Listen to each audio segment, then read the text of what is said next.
Hello everyone, welcome to the Third Touch Soccer Podcast. My name is Sam Leamy. I'm here with Michael McLaughlin and Connor Walsh. Happy Easter, guys. What gone? Happy Easter. Happy Easter. Everyone got everything they wanted from the Easter Bunny today? You could say that. What'd you get, I got a pretty random basket. I just recently moved out, so my mom and the Easter Bunny feel bad for me. So my Easter basket was literally a bag of rice, chicken bouillon, and one other random cooking object that I don't even know. But it was shocking, going from the past of getting sick stuff on Easter to chicken bouillon. No one ever wanted chicken bouillon before in their life, and I got some. Honestly, I don't think I got Easter basket in 20 years, maybe 20 years since my last Easter basket. Yeah, I saw your mom the other day. She messaged you. She said you haven't been back since Christmas. Well, tell her to make me a fucking Easter basket. Maybe I'll come back. All right. I'll let her know next Do I time. sound shitty? No, you're good. You're better. Okay, Yeah. all right. Sound good, dude. All right. Thanks, guys. Happy Easter, guys. Welcome to the Third Touch Soccer Podcast. Got a great show for you this week. A lot of Champions League talk this week. Premier League is obviously back. We're winding down in all respective leagues around the globe, and everything's getting really exciting this time of year. I feel it's kind of the beginning of the end to all the seasons around. Unfortunately, not many summer competitions to look forward to in 2017. That's not true. But we do have our beloved MLS, and we do have the Gold Cup. Okay, I'm not going to take anything away from those competitions. And I'm sure there's a few under 20, under 19 tournaments. We got the international, the International Champions Cup, the most prestigious tournament there is. Oh, what happened in the Adidas Generation Cup this weekend? Shout out to the New York City FC under-16s who won their age group in the tournament. They beat Tigres in the final, which is a good result for the lads. Yeah, all the games were live on YouTube. I was actually trying to stream one, actually. I tried to actually stream a USL game this week, which was on YouTube, and there was an unreal flip throw-in and overhead kick. Did you see that online? The Oklahoma City Energy. Yeah, great name. I love some of those. You like the American names. I love some of those USL crazy names, especially the Oklahoma Energy. We gotta give a shout out to the USL though for being the best. Name? Oklahoma Energy. Yeah. That's good. And Didier Drogba just became part owner and part player. I think that's the first time in American soccer history, but I really can't think of too many owner-player combos before in soccer. So they want to take it. Was it Phoenix? The Phoenix Rising. What a terrible name. The Phoenix Rising. So Didier Drogba. It was a Harry Potter book. Harry Potter, and the Phoenix Rising. The legendary Chelsea player from Ivory Coast has just became part owner and part player for the Phoenix Rising this week. And other takeovers as well. I know in Serie A, we don't talk about Serie A too much.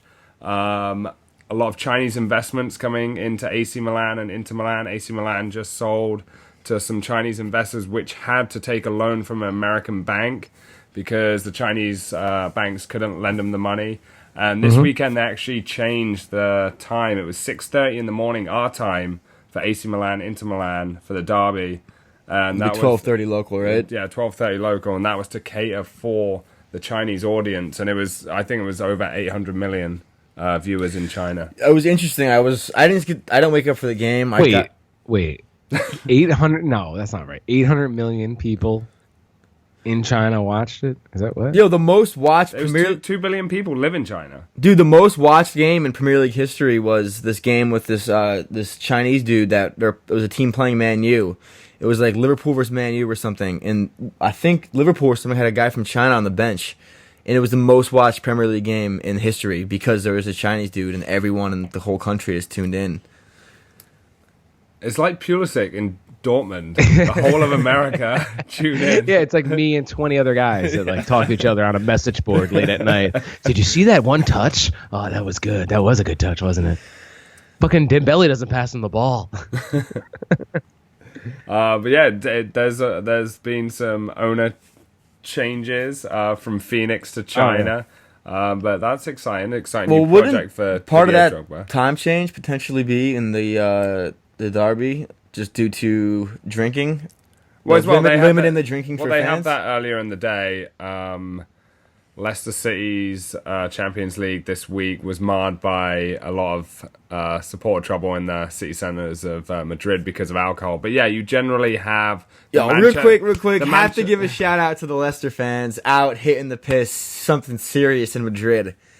Just rip the city to shreds. Loves the violence. Love it. I don't get it. I don't understand it at all. It's just funny, dude. It's like we'll get to it later, but like the Dortmund Monaco game after the explosion and the game was postponed, a bunch of like Dortmund fans started this hashtag like for any Monaco fans that needed a place to stay. And like that's how one country treats fans, and then you have like the English who are just drunk idiots everywhere they go. We have not. This is the first pod since the bomb. Since the Dortmund. Yeah, we'll get there later. Yeah, we'll talk about that in a bit. But yeah, I saw a lot of the videos in Madrid, and a lot of the police were kind of letting shit fly because you have 2,000 Leicester City fans injecting money into the local community, or I don't know. That's probably bullshit. There was a few arrests. It was you know, it was kind of disappointing to see. But some ownership changes, AC Milan, and they want to bring back the good old days in Milan in Serie A and kind of go down a different route. And I don't know if this Chinese investment's going to help, but it's definitely going to bring a lot of money into Serie A clubs and the league itself. Yeah, and Milan have laid some good groundwork down with the current team, some good young talent with Donnarumma, the keeper, who's 17 or 18 right now and is one of the best keepers in the world, and he's so young still. And then Locatelli, this sick winger they have. But it's good to see. Milan needs to be good again, man. It kind of took a little bit out of the derby seeing them, both teams mid-table. Yeah, throughout the 90s, the Serie A was the strongest league in the world, and the Premier League and La Liga definitely took over, and Bundesliga's getting up there as well. Yeah, once people took a look at those stadiums on TV, they're like, yeah, I don't want to watch this. Yeah, it was shocking. And all the corruption as well in the early 2000s with Juventus going down, Fiorentina, and all that corruption with the refereeing and match fixing, spotting. That took a huge hit as well. But yeah, let's get on to Champions League this week. A lot happened, especially with the Dortmund players. As you said, Mike, this is the first podcast we've done since the explosion on Tuesday afternoon. Dortmund players were on their way to the stadium against Monaco that day. The only other game that day was Juventus-Barcelona. There was a couple of explosions next to the Dortmund bus. One player, Barta, got injured, had to have an operation on his wrist. But they were forced to play less than 24 hours after the explosion. Do you think this was a right move from UEFA? Do you feel sorry for Dortmund? We saw the game. It was a 3-2 victory for Monaco. Mbappe, the 18-year-old wonder kid, had a great game. Pulisic started on the bench, came on at halftime. And we can kind of go into this Pulisic watch. We do it at the end of the podcast. But, guys, I just want to present to you. Do you think it was fair for UEFA to force the Dortmund players to play less than 24 hours after that explosion? No, it's not fair. It's not fair, right? But what are you going to do? It's like 9,000 soccer games from here on out. How can they schedule? I wouldn't even know how they would schedule it differently. Connor, what do you think? I think it's unfair, but I agree with you with the whole scheduling. It's, even just a Premier League game getting thrown off due to a FA Cup draw where a team is supposed to play one day, but then they have to play in the FA Cup. To show another game midweek, it's not easy, and it can be very detrimental. However, there's nothing more detrimental than your team bus getting bombed. Like, that's crazy. And when I saw that story unfolding on Tuesday, it's like, it's crazy that this is becoming more and more common, and now it's reached soccer. And a massive club like Dortmund, like, to have that happen to them, it's just kind of scary. And they probably shouldn't have played. I think they should have got another week. They could have had a congested day of games the following week, or maybe even wait till Thursday and sacrifice some Europa League TV time, give the players another day to recover. But wouldn't you view this as the players have a job to do, and there's been other circumstances around the world? I'm not condoning the bombing. I'm condoning the bombings definitely, but other players in London with 9/11, like, people had to go work the next day. You know what I mean? Life goes on. There's a difference between being in the same area, something happening and something happening directly to you. Like, they were directly bombed. It's not like, someone else in Dortmund, they should have gone to work the next day. But when your actually, boss dude, I don't know how you guys felt, but it didn't even feel real to me. I read it, and I literally, my instinct was like, whatever. They're playing tomorrow? All right, good. Like, I didn't even take it as a reality until after the game. I watched and saw the pictures of the bus and all that, and I was like, oh, wow, yeah, these kids are probably, mostly the players are under 30, right, or under 25 on Dortmund. Extremely young team. Well, definitely a life-changing event, of course. I mean, one of the scariest parts was they found, I guess the bombs were made with nails inside to shoot out, and they found nails in like the players' headrest on their seats. Yeah, and a few inches in the other direction, and you're talking about a completely different story. Luckily, the injuries were limited, and I just saw Mark Bartra was just released from the hospital this afternoon, so glad to hear that he's doing well. Yeah, I mean, definitely feel sorry for whoever was involved in that attack, but Dortmund did come out to play the next day. They did put a team out. First half, they looked very laboured, lackluster against a very strong Monaco team. Monaco had that penalty, missed the penalty. We thought that was a big moment, and then they kind of took over with Mbappe's goal, slightly offside, I would say. On the first goal. On the first goal, and then Sven Bender own goal, it was his first game back for a while. Well, the problem was, the interesting part, which was extremely noticeable in the game, I thought Bender had a very bad game, and Mark Bartra would have been starting in the perfect world if, they weren't bombed the day before. So that took a legitimate. I mean, Bender went on to score an own goal, so that bombing affected them on the field, like straight up, where you have a straight up personnel change where, this player's in the hospital, brings Sven Bender in. And then, dude, I read every comment too. Like players, like there wasn't not one point in the warm up was I ready or thinking about soccer or football, and the only player I didn't read that from was a little American guy come out in the second half. These colors. All right, sorry, my bad. No, we'll do the Pulisic watch right now. But yeah, I think a lot of the players, especially the young players who are far away from home, I'm not saying they're on their own, but are kind of isolated, and it's definitely affected them. And I think the guy who it affected the most was Aubameyang. He didn't look like he was interested. It felt like his mind was elsewhere during the game. He had very little impact in the first half. Kind of got involved in the second half, and that's down to who. That's right. Puligod came out. He was ready to play. He was like, I get bombed all day, kid. Oh, yeah, in Hershey, Pennsylvania, there's... the terror capital of the United States. It is. Hershey, being around all that chocolate, come on. Well, I want to ask Sam, because me and Sam watched the entire game together, and for those that didn't watch it, the game was night and day between the first half when Dortmund looked terrible and labored, and I think even Sam will admit when Pulisic came on, there was a different spark. Nuri Sahin also came on at the half and played great, but Sam, will you admit that? Well, yeah. What are your thoughts on Pulisic in the second half? He was great, and they targeted that left back from Monaco. What was he called? The bold guy. Oh, Raggi. Yeah, the veteran. They targeted him like every time they went forward. It was to Pulisic, and he was doing him up, and the energy down that right hand. Well, he also had some unreal touches where they're playing the ball like 70 yards across field, and Pulisic's bringing it down on a dime, and then like taking a player on immediately. I don't know. He played great, but. It was great, but then they doubled up on him. The left winger came back from Monaco. Yeah, Timothy Lamar. Yeah, he had a very good game overall. But yeah, the energy was there, the touches were there, and the last time I saw Pulisic play was on the fields of Panama, where the field was uneven, and he's playing against a couple of jokers here and there. But him in a good team, they always say you play better against better opposition. That from my personal experience, when I played against better opposition, my game would rise. I found it, harder to play against a lower competition. Yeah. My skill level wasn't the highest, but my determination was there. So, I'm not comparing myself to Pulisic. What I did. No, I like it. But he came on, and he was definitely influential in a lot of the play, and he was involved in most of the chances Dortmund created in that second half. So they got themselves back into the game with Dembele.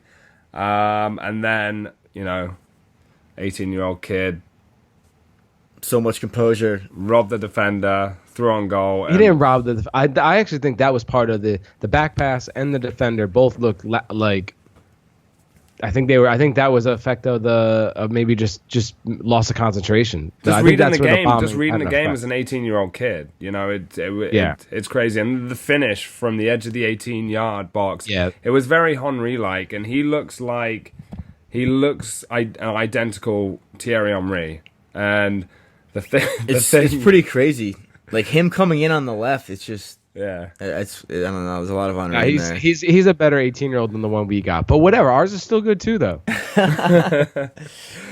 I think Mbappe's a higher level. You think Mbappe's a Ballon d'Or? All right, Adam Mbappe. He's a Real Madrid. I think Mbappe's a Real Madrid player already. If he doesn't go this season, he's going next season. I think he's Real Madrid ready. All right, let's go right now. Mbappe, Dembele, Pulisic. Who do you want? Who would you? Obviously, Mbappe is probably the best. Mbappe, and then Neymar, and then Dybala. Pulisic is not. There's levels. We're talking Neymar. Neymar's like 24 years old. Nah, 22? There's levels, son. There's levels. I'm asking you. All right, let's say this. You want someone on.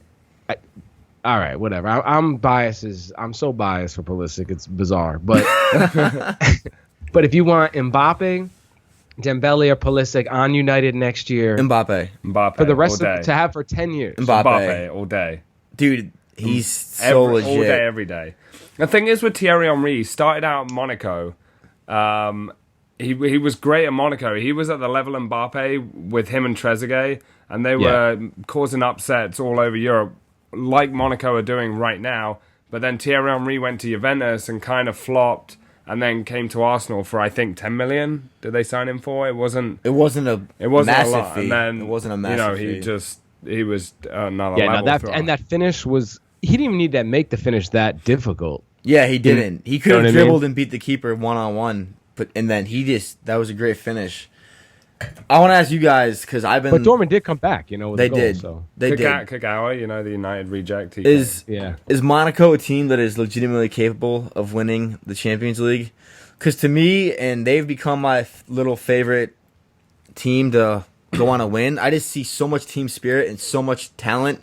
They are a legitimately European talented team. And they were missing 3 of their best players. Bakayoko didn't play. Bakayoko didn't play. Benjamin Mendy didn't play, and Sidibe, the right back, didn't play. Who were 3 French internationals that were suspended, and they're missing 3 key players, winning 1 on the road.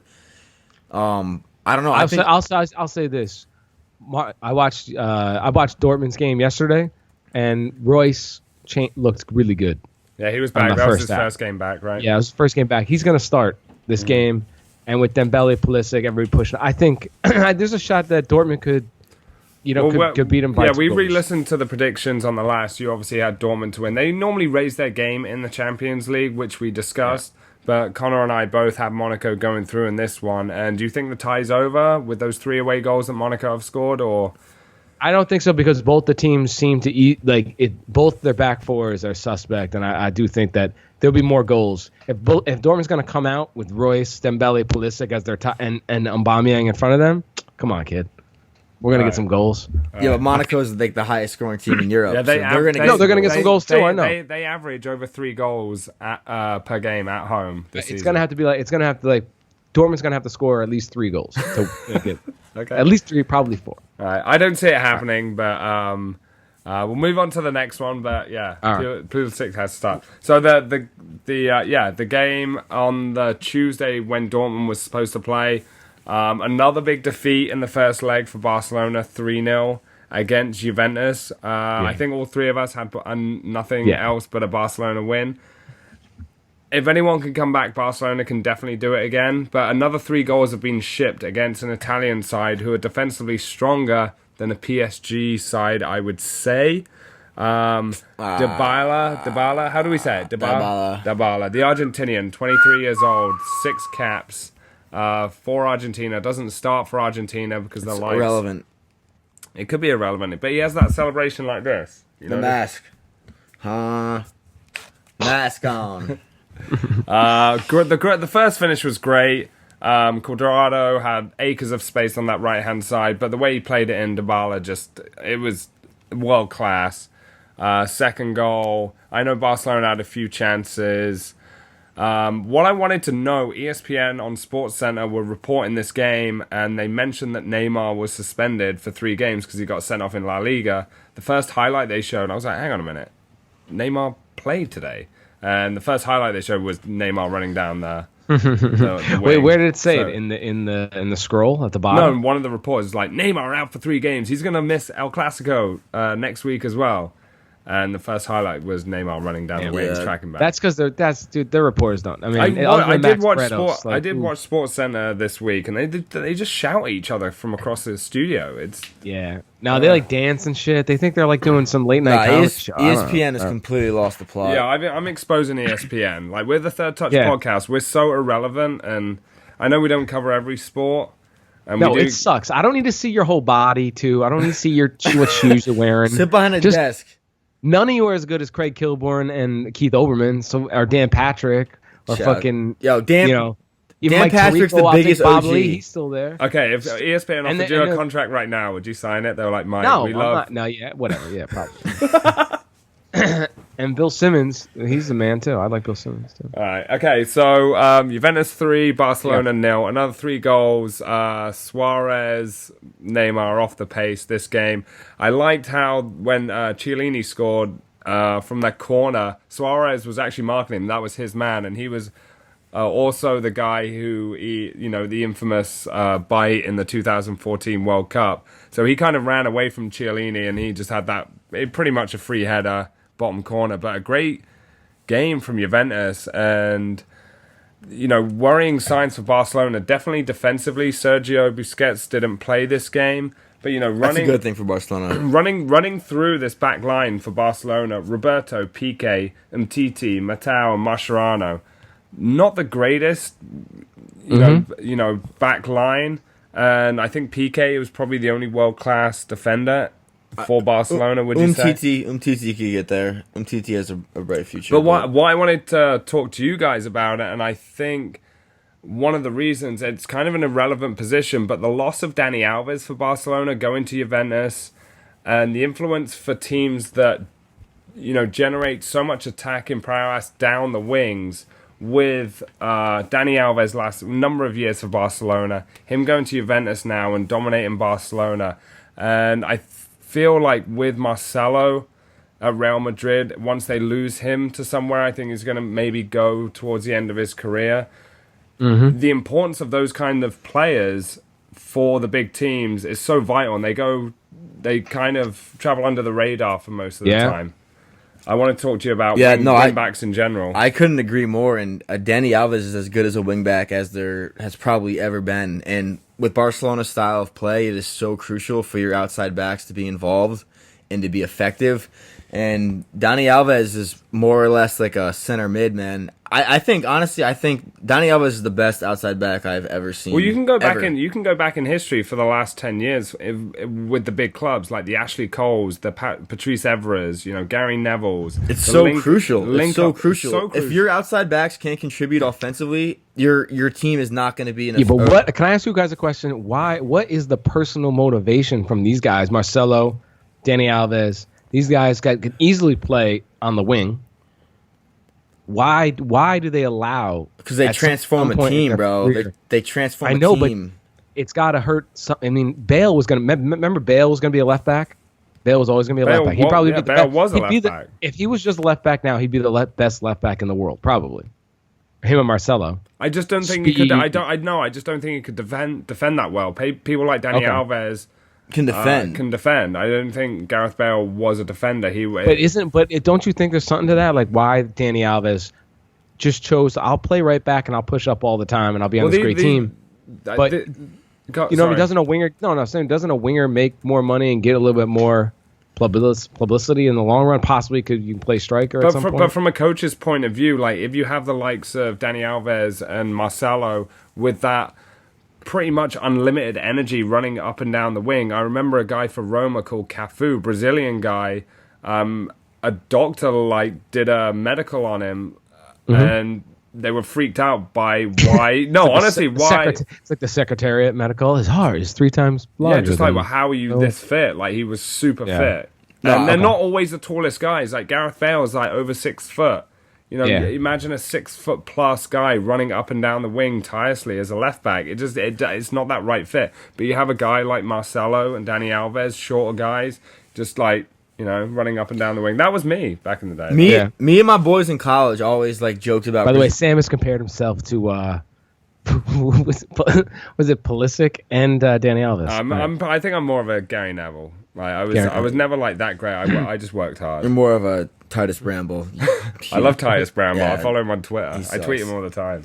No, but me and my boys in college always used to like joke about Brazilian outside backs and how they're just like a different. It's a different. You've outside backs and then like Brazilian outside backs are just like a different species altogether. And I think that Barcelona is seriously because like, you can go YouTube like Dani Alves to Messi videos where it's just the two of them playing together, linking together, and like Dani Alves is not a traditional outside back, but for the right system, he's the perfect player. Like, and I don't know, Dani Alves at Barcelona, if he's up there, he's probably a top 5 player in the world at one point. Because you don't need both. Like, Juventus still have Patrice Evra, who's obviously in the latter stages of his career. You don't need 2 strong wing backs going up and down, and they found that balance with Alves. And I think this is one of the reasons why Barcelona have struggled to keep clean sheets this season.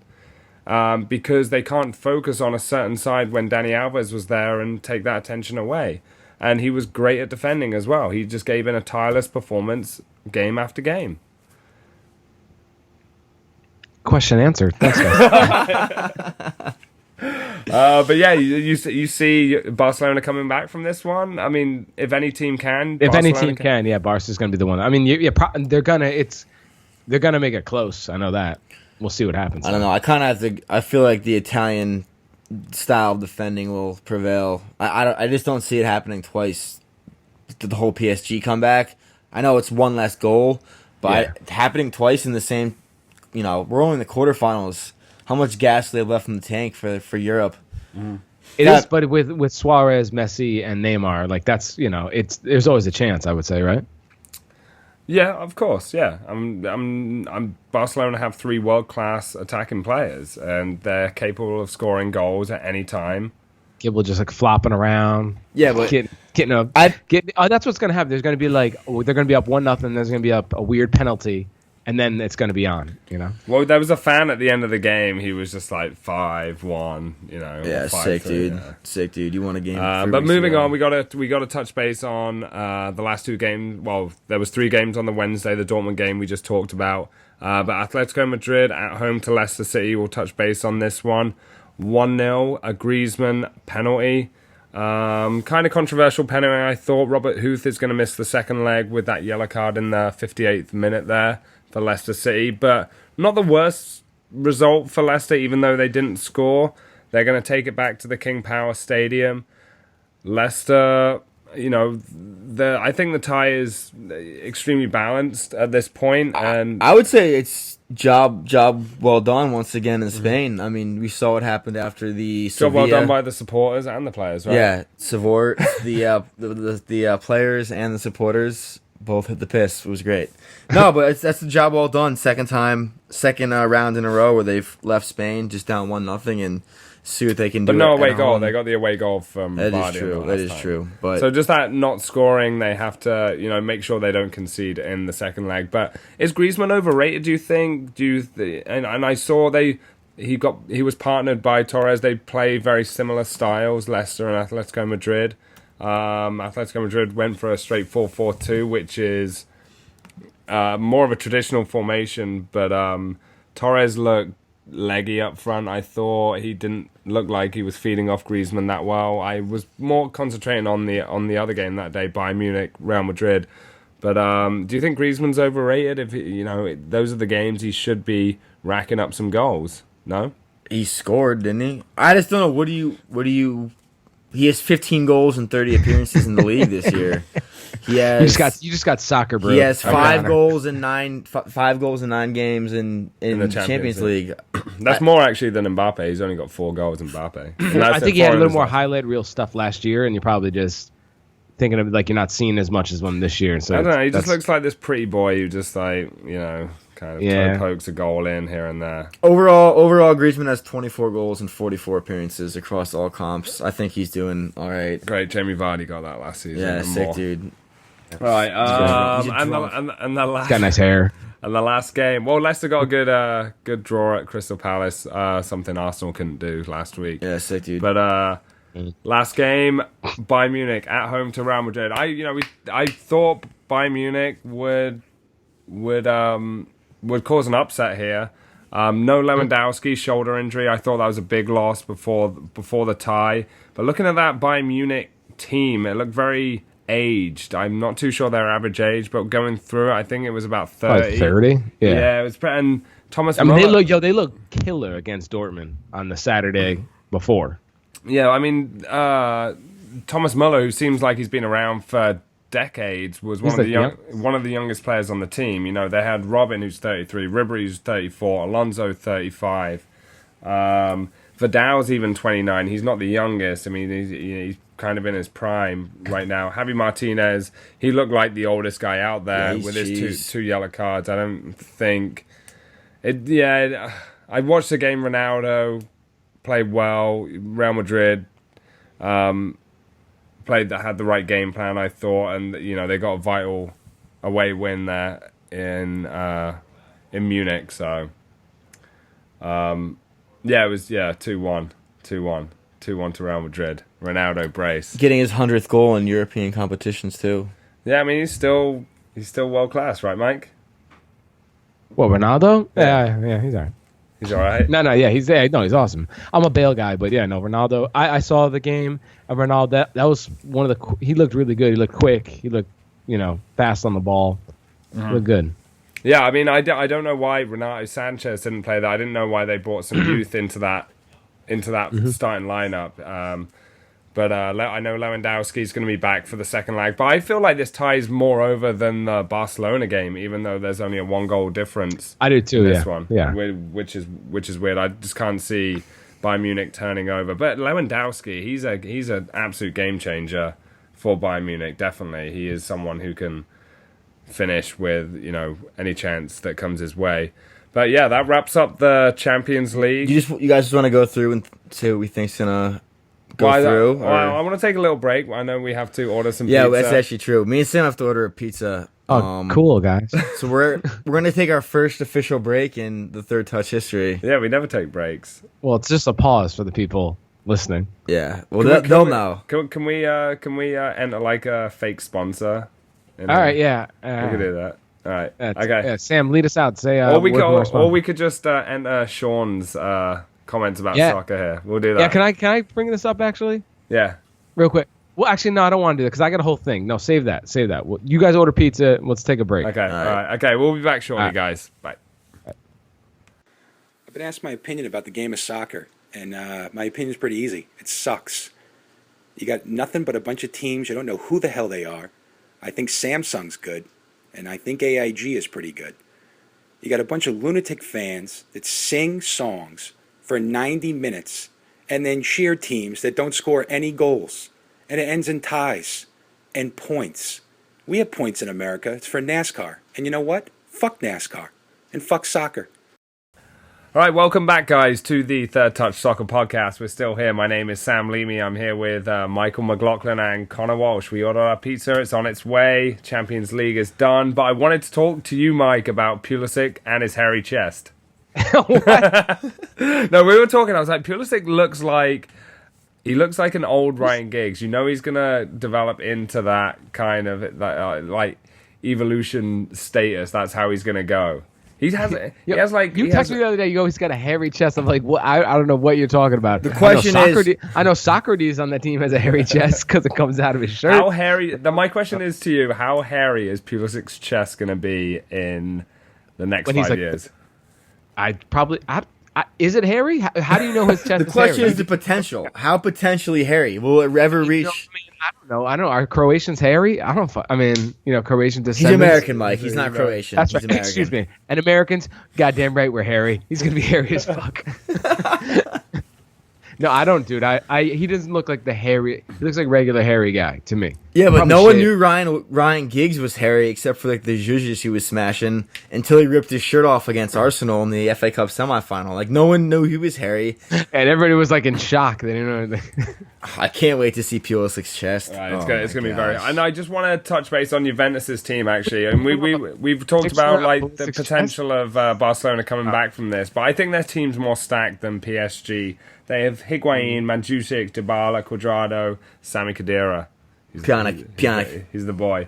It's like saying his name. Pjanic, Sandro, Chiellini, Alves, Bonucci, and the one and only Buffon in goal, who has defied all science and can carry on for the next 20. Well, how old is Buffon right now? He's like 43? 37, 43. That dude. No, is- Buffon is older than 37, dude. He's old. He's old. Yeah, he's been playing. Buffon He's has been been playing playing for over since 20. 2002. Yeah, he's been playing for over 20 years. So he's been playing since the mid 90s, mid to late 90s. Yeah. Wow. I'll turn your Wi-Fi off. Well, mate. Connor's trying to. He's googling Buffon's age. You want me to do it? I can do it. All right. Sure. But I just think Barcelona's team's just way more unbalanced than it ever was. But we'll go on to this weekend, Premier League. I know I wanted to talk to you guys about the Championship and how all the lower league teams get very excited this time of year to push for those playoff positions. Yes, there are playoffs in English soccer, but we'll concentrate on the Premier League. Playoffs. Oh, there's playoffs. And that's it. Sorry. It's Jim Mora from the New Orleans Saints like 20 years ago. Whatever. Just continue. All right, big game today, Easter Sunday. The bar was closed, but it was Manchester United versus Chelsea. Ibrahimovic dropped from the starting lineup. Don't care. Alonso, Chelsea's winger, was injured in the warm-up. Was it a surprise for you for Ibrahimovic to be dropped for this game, considering he kind of came to England for these types of games? He's a big game player. They went with Rashford and Lingard up front. Obviously paid off with Manchester United's 2-0 victory. But with Ibra on the bench, was that a surprise to you, Connor? Yeah, I was surprised about a lot of things from today's match, honestly. Just Mourinho's whole approach where it was probably the best United looked all season. It was the biggest result of the season, was the best they looked. They had a very proactive approach. I was expecting like a 0-0 or 1-1 draw, just knowing Mourinho in big games. But they were really proactive, and I think he realized what Rashford brought to the team other than Ibra. And while Ibra is a great finisher and is a great in the box, Rashford can do more with his pace and his creativity. And I think Mourinho took a gamble, which was a surprising gamble, and it paid off. And I don't know. It was good to see Chelsea lose. You know that they said before the game, they go, Mourinho is tired. I'm not Mourinho, excuse me. They said Ibra's tired, right? They interviewed Mourinho, and he goes, why isn't he starting? He goes, he's tired. He's very tired. Do you think Mourinho was just lying?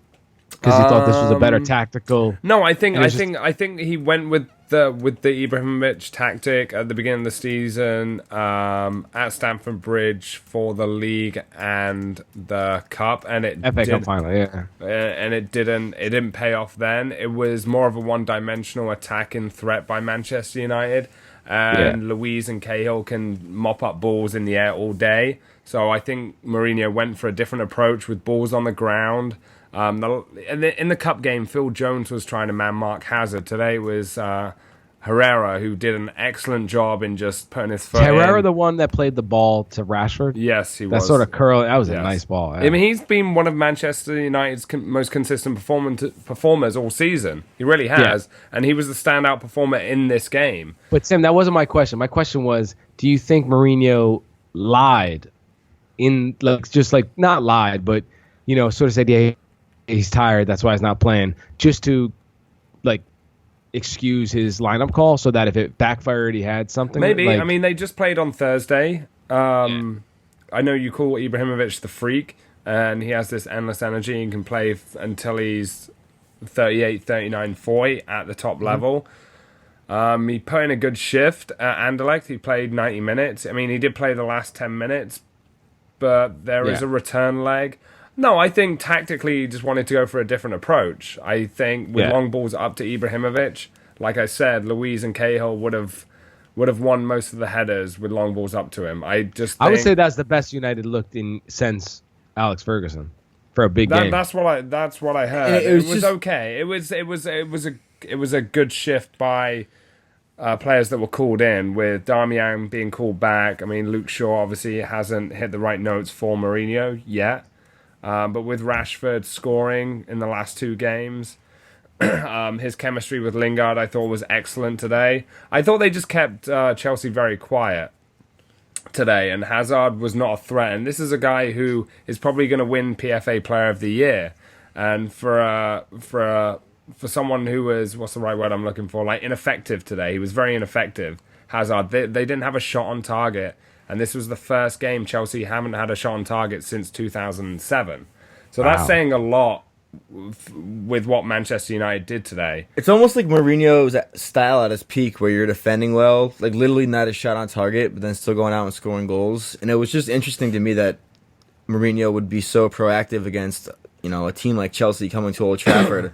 But West Brom... But dude, if you looked at the lineup before, you would have said, "Oh, it's not proactive," right? You know what I mean? It looked like a weaker lineup, but based on the players he put out, they're going to play a more proactive style than when someone like Ibra's in. And I was just surprised that Mourinho went with that approach in that type of game when West Brom will come to Old Trafford and United will play like they're a mid-level, like a small club, just afraid and sitting back. But when Chelsea comes in, all of a sudden Mourinho's changing up everything, and I think he surprised a lot of people today, and I think United surprised a lot of people today.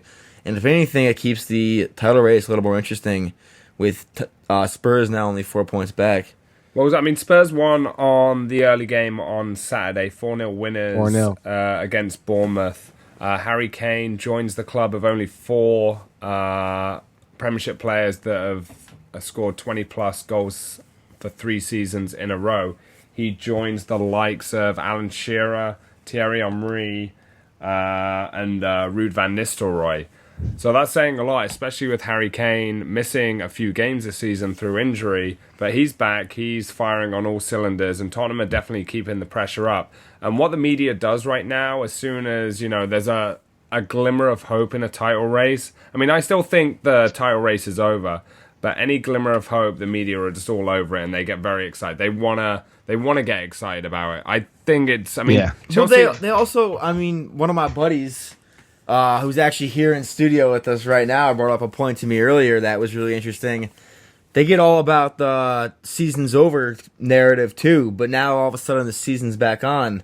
I think they it's just still follow over. the most popular. No, but they do. Like 2 weeks ago, everyone is like, the season's over. Chelsea's won the league. And now Tottenham has kind of crept back in. Chelsea's had a couple bad results over the last 5 games. And now all of a sudden, 4 points, the media is all about the big title race when everyone was Chelsea's fixtures are easy, right? Well, yeah, I'll run through the fixtures right here. I mean, there's still a 4-point gap, and there's only 6 games to go. So Chelsea have to drop points in 2 of those 6 games. You got to remember, Tottenham are already on this 7-game winning streak, and they really have to win every game. So another 6 games takes them up to 13. They're already on this record that they broke from the 60s. So it's going to be very hard for Tottenham to win the last 6 games, of course. I'm not saying they can't do it. Of course they can. Stranger things have happened. But if you look at the Chelsea run-in, the next game, I think, is a pivotal game. They have Tottenham in the semi-final of the FA Cup. And if Tottenham win that game, they're making a huge statement to Chelsea in this title race. But they have Southampton at home. Can they drop points at home to Southampton? I think that's a 3-point. But I'll reel off the other ones. Everton away, Middlesbrough home. There you go. West Brom away, Watford at home, Sunderland at home, and there's the big one hit. Desirable Everton away is the only one. That's the only one that you could see them losing, with Everton trying for that 5th place. But Manchester United, if they keep winning, I know Manchester United's run-in's pretty hard. They've got to go to City in a makeup game on a Thursday night. I think it's the first Premier League game. They still have to play Arsenal too, which isn't the toughest, but it's still a big game. That's an easy 3 points. Yeah, Where sick, Arsenal are only 4 points off West Brom. 10 points. No, off 10 West Brom. points. Yeah, get lost. But yeah, the Everton game away is like the only one. But I mean, Sunderland could be relegated at this point. Last game of the season, Middlesbrough also, with 4 games to go. But I remember last season when Newcastle were already relegated and Tottenham had to win at Newcastle to finish above Arsenal, and Newcastle turned them over 5-1. I think it was the last game of the season, right? Yeah, last year. So it's like you have these players who are playing for these relegated, threatened clubs, and they're kind of playing for contracts. Yeah. For the summer, and the pressure's off, you know. The pressure's off. It's like freed up. It's like a fun day in the park. Yeah. I mean, most of the Sunderland players must feel like they've been relegated already, right? It's done. Yeah, they've been so bad, and it's been pretty much a guarantee for a while now. Can we get Sunderland and Swansea City to get relegated? It's what it looks like right now. Both teams are in the bottom 3. Swansea. That's what you get. Swansea. Yeah, Swansea has to go down. You want to bring up the Tottenham fixtures, but I think the title race is still over. I mean, Manchester United putting the pressure on the top 4. I would say there's a 50% chance of Manchester United making the Champions League either through the top 4 or the Europa League. I think they're more likely to win the Europa League than finish in top 4. It would be crazy not to talk about Arsenal, but we're going to talk about Arsenal because we have to. Arsenal aren't going to finish top 4 based on the table, but they can still win the FA Cup and sneak in that 4th place. But then if United go on to win the Europa League, who I think Wait a second, Arsenal... wait. I'll explain this. A lot of our listeners don't understand some of this stuff. So if you win the Europa League, you get an automatic bid to the Champions League next year, a right? Champions League spot if you win the Europa League, yes. I didn't know this, but if you win the FA Cup, yes. You get a Champions League spot? You get a qualifying. It's the same as finishing... Yes. No. If you win your country's FA Cup, you get a qualifying spot. It's the same with finishing. Hang on, when did this start? I actually didn't know this started. This has been since off the rip, son. No, dude. You know, that year off the rip. No, this is Europa League, not Champions League. Oh. I'm so set on the Europa League next year for Arsenal that I just lost track of the last 3 minutes of conversation. I thought, yeah, that was a poor effort.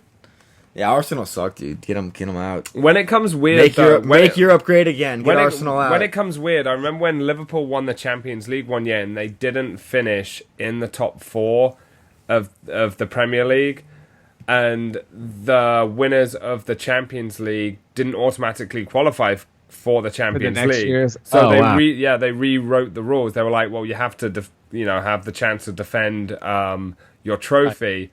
And what a Welsh team did, I think it was some really bad Welsh team. They were like, yeah, we just want to host Liverpool. Like, we don't care. We'll give up our position in the Champions League in order to generate the gate receipts from that game. That was in 2005, 2006.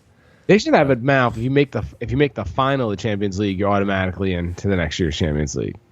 And why? I don't know. It just sounds cool. But like all the big teams make the Champions League final. I know, but when was the last time a shit what team? if Leicester makes the final this year? Oh, they should be in the Champions League next year. If they make the final, if you made the final, why the next year in it? No, because they're not going to make it any other way. But what if they... No. What? Yeah, you shouldn't get guaranteed Champions League qualification for losing the final. Yeah. That's not how it works. You won the semifinal. Mike, this is America, bro. You're the biggest pro-America guy ever. You don't make it for participation. No, they should... It's something. Big Bernie Sanders guy. Leicester could make the final this year. They could. They could make the final. They could. They're going to beat Atletico. Pause. Yeah, I think... Yeah, maybe. Maybe. I don't think they should make the Champions League the next season if they make the final and get turned over by Real Madrid.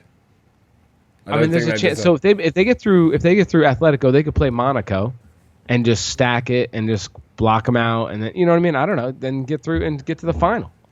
All right, whatever. Go on. Nah, dude. Nah, just make they make the World Cup as well. Let's throw them in the World Cup. That's right. Put them in the World Cup. Well, with that, I'm writing for a Chicago newspaper now. yeah, right.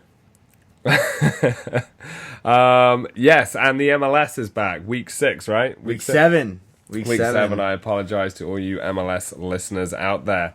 Connor, I know there was some big games this weekend. This may have been the best weekend in MLS as far as quality of goals, as far as drama, as far as old Europeans doing outrageous stuff that they shouldn't be doing. It was a sick weekend for Major League Soccer. Unfortunately, no Sunday night games. I'm kind of upset right now. Mike is completely disinterested. He's tuned out for this part of the podcast. I'm listening to. I'm into this. No, I did you watch any MLS games this past weekend, Mike? I watched Orlando City versus LA Galaxy, and then I've DVR'd the Portland game, but I don't think it's played yet. No, they lost. They lost? Yeah, it's over. Okay. Tonight? They lost last night to the Columbus Crew. Ah, Jesus. All right, I went over a friend's house, the Albany assistant coach, good friend Chris Custer. Former guest of the Third Touch podcast. Former guest. We'll get him back on the show. We do have a very exciting guest coming up in the next few weeks, guys. So be sure. I don't want to disclose his name because Mike told us off. Can't do that. But I went round my friend Chris Custer's house, and he's a big Philadelphia Union fan. And we sat, drank a couple of Miller Lights, and we saw the goal that unfolded in David Villa's strike in the final closing stages in that game. But I know this is your section again. Thanks, I don't dude. want to take too much away from you. Thanks, dude. But You're such a good co-member of the podcast. So MLS Week 7 on the Third Touch. Quick roundup. As Sam said, really cool that you got to watch the game with the Albany coach too. That's really sick. New York City FC on the road. New York City FC on the road responded after their disappointing defeat to. Is that their first away win this season? It is. Yeah. It is because they lost to DC and they lost to Orlando. Yep. Still want a refund. I'm going to the Orlando game coming up. Yeah, sick. After work. Next week. Real sick. Next Sunday. Going without You want to me. go, Mike? Where is it? Orlando and NYFC? Yeah, it's at Yankee Stadium. You want to go? Yeah, I'll go. Let's All go. right, I'm with down. that. Sam changed my schedule, so I work Sundays now, so I can't go to any game we plan to go to for the rest of the year, it's really cool. Yeah, what's your priority? Your job or the pod, dude? The pod, Connor. obviously. Yeah. Thank you, But Connor. anyway, 2-0 New York something City else. FC. The homie Jack Harrison hung up the phone on his mom so he could talk to me and not Sam a on the homie. airport. He's not a homie. You're not a homie, bro. You're a squid. One thing I want to ask Sam and Mike. I don't know. How is Jack Harrison a homie? He's Bro, he hung up the phone on his mom to talk to you and me hung over in the define airport. homie for me. It's pretty simple. You hang up the phone on your mom in England to take a picture with me for my Instagram for a Throwback Thursday. Meanwhile, Connor's leg is trembling. Yeah, I was embarrassing in the airport. Anyway, Jack Harrison scored. Patrick Vieira said this week he could play in the Barclays Premier League. Do you, Sam, in your impression of the young Englishman in MLS after... No, not yet. Not yet. Not yet. Potentially? Well, we've talked about this, and I think he needs to play on a good surface week in, week out. And what my problem with NYCFC is how stubborn Patrick Vieira is. I'm not always going to be a Patrick Vieira fan, but I feel like as a coach, he's a stubborn coach, and he'll stick to his plan and won't change it. And with Jack Harrison, I think he gives a lot to that team, but I think you can use him in different ways. And I just don't think David Villa is going to give him that freedom at NYCFC. Well, I think it's Harrison's team once Villa pisses off a cross back to Spain. I think they bring in another. I think they bring in another superstar because they're gonna lose Andrea Pirlo this year. I believe David Villa has another 2-3 years left in him. Yeah, but anyway, but we got to talk about. Sorry to hurt you. It's all right. Your dude. local club. This is all I get, bro. It's my few minutes in the podcast, and you're doing a lot of talking, aren't you? But I think the talking point of Week 7 of Major League Soccer was David Villa's wonder goal, and Mike has no idea what we're talking Mike has about. no I didn't idea. see it. I didn't David see it. Villa scored the best goal. Right, in the look world. it up. I'm looking up right now. Right. Keep talking. Yeah, Go. great, Mike. Thanks. We have a big guest coming on. Don't even know about big goals, but anyway, Did you see Socrates go? I got a thing to talk. I got more to Socrates scored a Pulisic great watch. goal. He Yeah, scored a great I'm goal. going to get into it. Pulisic watch. Continue. I got MLS. Whatever. Anyway, Villa scores a goal from midfield in stoppage time with 2 defenders around him, and he beat Andre Blake, MLS Keeper of the Year last year. And he was, by the time Blake could have gotten the ball, he was on the line. So MLS goalkeeper of the year last year. Jamaica's starting goalkeeper. 6'4". Yamada. He was he got beat, and Villa scores from midfield. Absolutely took the piss out of Philly, who is winless so far this season. Joke of a franchise. Bring Ernie Stewart in to be the technical director. Joke of a technical director. So we'll see what happens in Philadelphia. But I saw the interview with David. Oh shit! It's a sick goal, right? Wow. Draw this up. Jack Elliott done everything he can. David Villa, it's been a frustrating night. Wow, that was crazy. Yeah.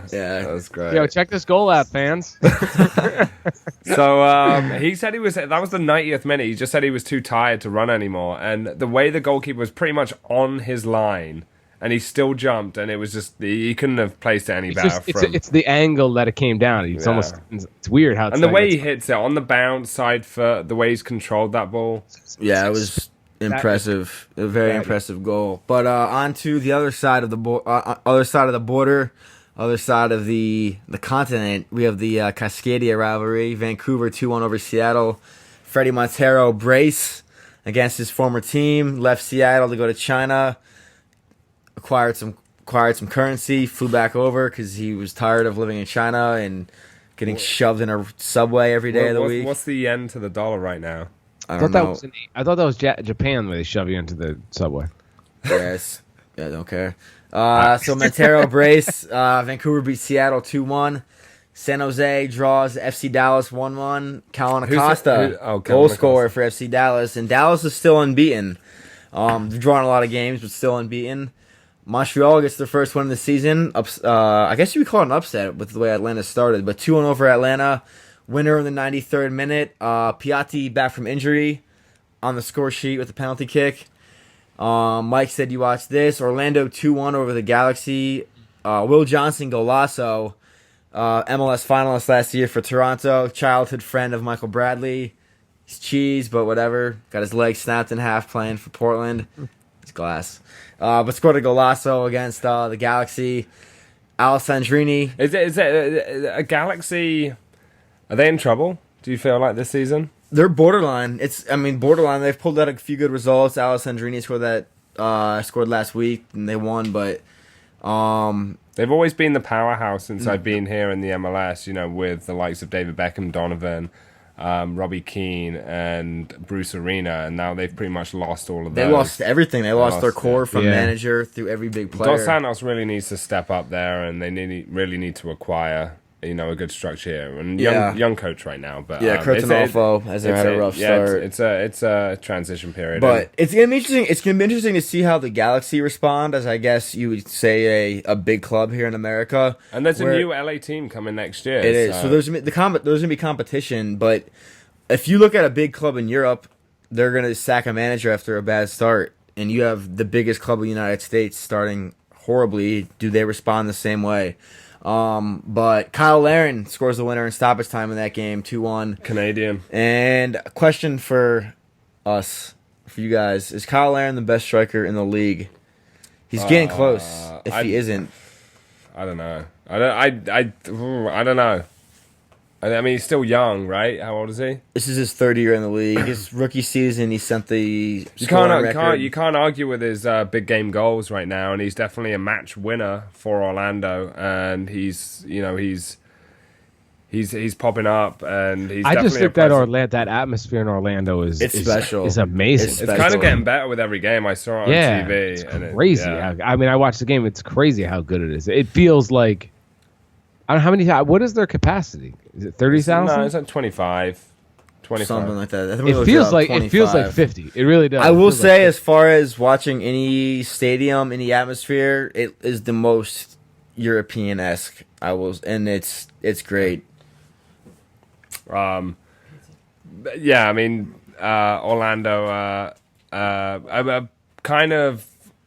making it a fortress at home, So Yeah. Well, you look at Orlando, Atlanta, and Portland. All some of the best supports are some of the hardest places to win. Mm-hmm. Yeah.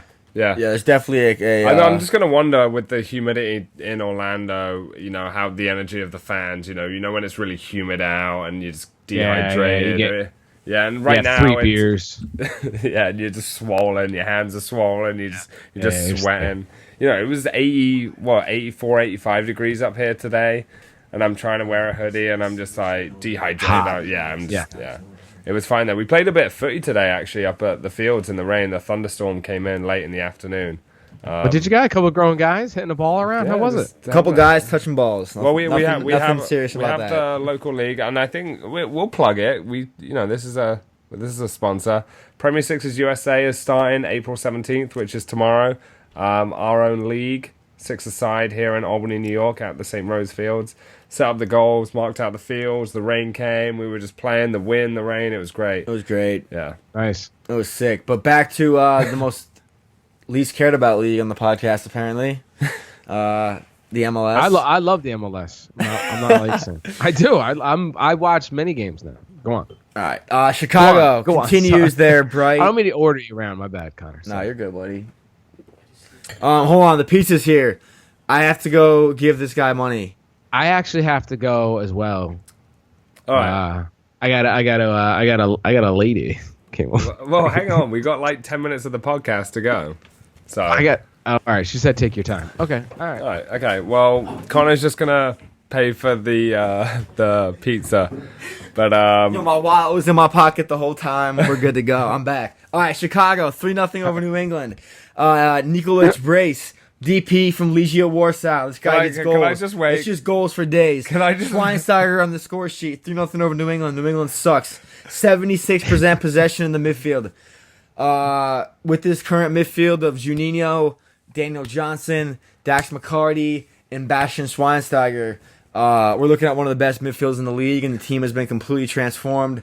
Shout out to Schweinsteiger. Looks like the fear was like when Schweinsteiger came over, he wouldn't score goals, and the Chicago Fire didn't need a player like him. But that's 2 goals already in 3 weeks. No, it looks like everything we said was wrong. Anyway, Well, it's not only us. It's professional reporters.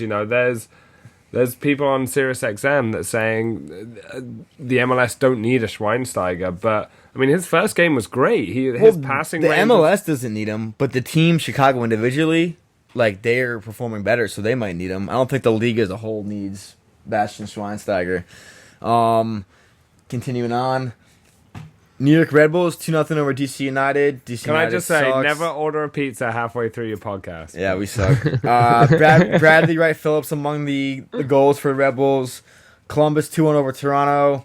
Columbus Crew at top of the East. It's kind of surprising after how cheesy they were last year. But Josie grabbed the lone Toronto goal. The Minnesota United Loons get a big road point away at Houston 2-2. And Mike, you'll like this. Colorado loses 1-0 or 2-1 to Real Salt Lake. Brooks Lennon gets the 88th minute winner, buddy. Holy, are you serious? Yeah, they were down 1-0 in the 80th, and they scored 2 goals. And Brooks Lennon got the winner.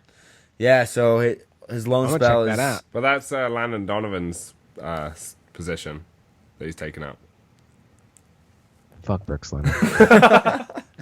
And then the last game of the week, cool. Portland losing at home to Sporting Kansas City. Dom Dwyer, second goal in as many weeks. That's a big result I for. hate that name. Oh. And then Benny Philhuber is also back from injury. I want to talk about a couple of things here, like going back to the NYCFC Portland game. Philadelphia have like an okay team. They're definitely lacking a superstar. I think their best player is Bedoya, and he's kind of cheese anyway. Yeah. But NYCFC definitely showed their class. I think that was a huge goal for Dom Dwyer to score, and it looks like the big players are starting to step up for their teams right now in the MLS. But I'm all for this NYCFC Orlando game next Sunday. If you want to go, Mike, I'm down. I'm 100% down for it. And one more thing on the Pulisic watch, we didn't talk about. They played Frankfurt yesterday. Watched it. Pulisic started. Was amazing, especially the first 20 minutes. 3-1. 3-1, but he just was so energetic and really caused the first goal to Royce. He got the assist, but it was Royce's finish was amazing. Anyway, second half, he kind of actually didn't get too much play, but Dortmund pretty much dominated the whole game, and Dembele played amazing. Yeah, and I mean, we are running out of time. We have like 5 minutes left. But shout out to FC Leipzig, who guaranteed a Champions League spot this week, and that's saying a lot. That's as good as a story as you know the Leicester City story for a team that was formed in 2009. To make the Champions League in less than 10 years. And Hoffenheim as well in third place. Shout out to Hoffenheim. Which, who have the youngest coach. I think he's 28, 29 right now. Yep. He was called in and promoted as a head coach at the end of last season to save them from relegation. Saved them from relegation and now secured... Julian Nagelsmann. I don't think they've secured a Champions League spot, but... great. You mean Hoffenheim? No, Dortmund's probably going to take him over. Well, it's the top 4 from Germany, so. Oh, I thought it was top 3 Germany. No, Germany's top 4. Top 4. Oh, so Dortmund can scoot above them. I know Bradley Wright-Phillips got another goal this weekend, but his brother Sean Wright-Phillips, we talked about Phoenix Rising. He actually plays for Phoenix Rising. So, does he? Yes, Sean Wright-Phillips and Didier Drogba are going to... Are you serious? going to team up. And this is Ian Wright's 2009 Chelsea team. Let's go. This is Ian Wright's adopted children. I heard that Ian Wright saw this kid running around in the park and he just adopted him. And then there was Sean Wright-Phillips. Where'd Bradley come from? It was just his brother. A box? No, it was just his brother. He wasn't around. But Ian Wright, the legendary Arsenal striker. Anyway, I know we have a couple of questions though on Twitter. Oh shit, that's right. All right. Yeah, we'll do this and then we got to go because I know you. Yeah. I know you. Someone's taking up your time in a minute, Mike. Yo, Mike's got to see Judge. All right, jeez. Sorry, Mike. Sorry. All right. So question 1 from MB at the Delmar Owl.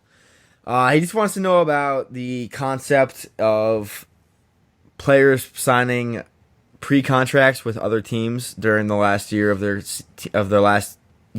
current team, like agreeing to a team before you're in an open transfer market. I guess like not like so much the ethics, but the thought behind it. So the question is like, why can they negotiate a contract for the following season if they're still under contract in their final year at their current club? Yeah.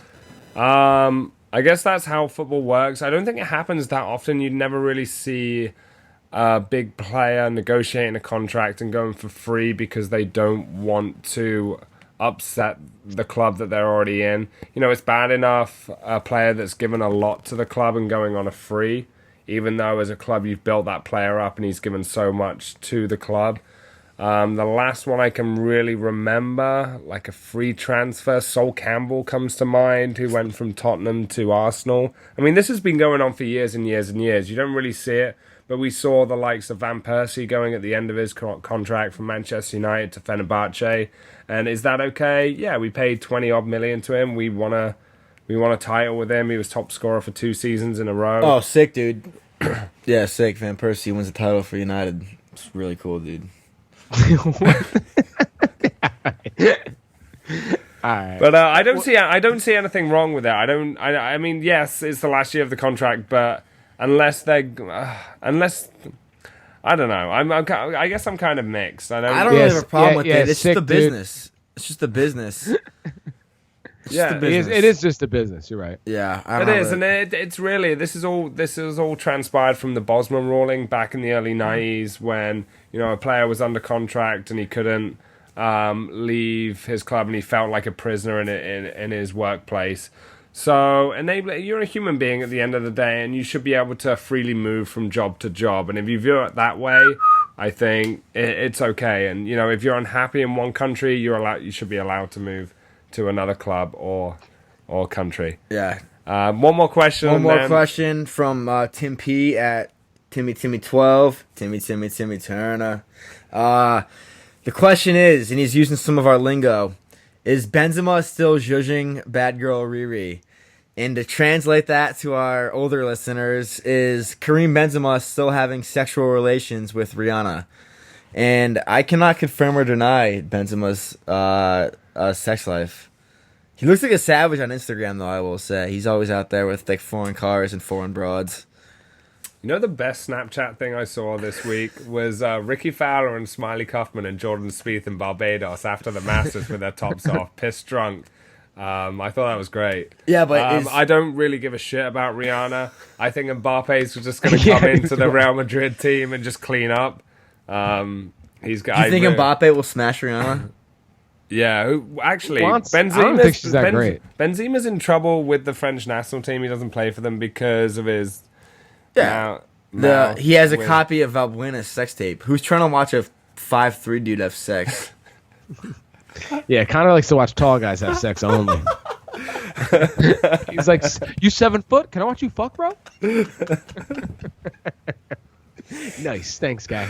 All right, that's the end of the podcast. I don't give a shit about Rihanna. Yeah, I gotta go. I'm being rude. Okay, we gotta go. Yeah, we gotta go. Happy Easter, everyone. I hope you enjoyed the podcast. We'll be back next week. Mike and I will be going to the NYCFC Orlando game. I'll be at work watching the game. But yeah, thanks for tuning in. Like I said, we have a big guest coming up in the next few weeks. Keep noted, follow us at The Third Touch Twitter account. Always updating, always educating, always, Please give us a rating and review real quick on iTunes. It takes 2 minutes of your time. He's getting real sexy with that. It's going to be a 1-star after this one. You know what I'm saying? Subscribe to me. Rate me, baby. All right, well, let's get out of here before we start. As long as you're 7 foot tall. All right. All right. Thank you, everyone, for listening. Appreciate it. Later, everybody. Bye. The big stuff. Who do you think you are? It's the big stuff. You're never gonna get